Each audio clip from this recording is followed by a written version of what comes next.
ఓం శ్రీ గురుభ్యో నమః. ఓం శ్రీ మహాగణాధిపతే నమః. అందరికీ నమస్కారం. ఈ వీడియోలో 8 జూలై 2024 రోజు వృషభ నక్షత్రంలో పుట్టిన వారి యొక్క శాంతి వివరాలు ఏంటి అనే విషయాన్ని ఈ వీడియోలో వివరిస్తున్నాను. ఈరోజు వృషభ నక్షత్రము. ఈ నక్షత్రంలో ఎవరైతే పుష్యులు జన్మిస్తారో వారి యొక్క జీవితము శని మహాదశతో ప్రారంభమవుతుంది. వృషభ నక్షత్రానికి అధిపతి శని భగవానుడు అవుతాడు.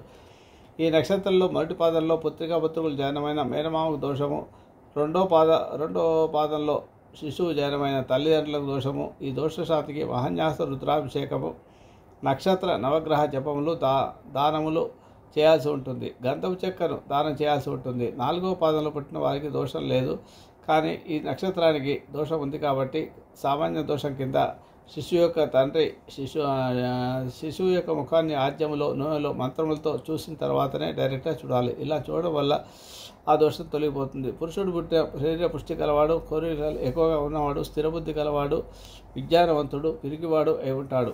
ఈ నక్షత్రంలో పుట్టినవారు జపం చేయాల్సిన ప్రతిరోజు చేయవలసిన స్తోత్రము శనిగ్రహానికి సంబంధించింది. నీలాంజన సమాభాసం రౌవిత్ర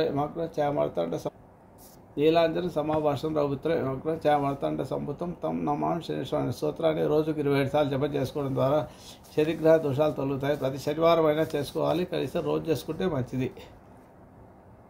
శుభమస్తు.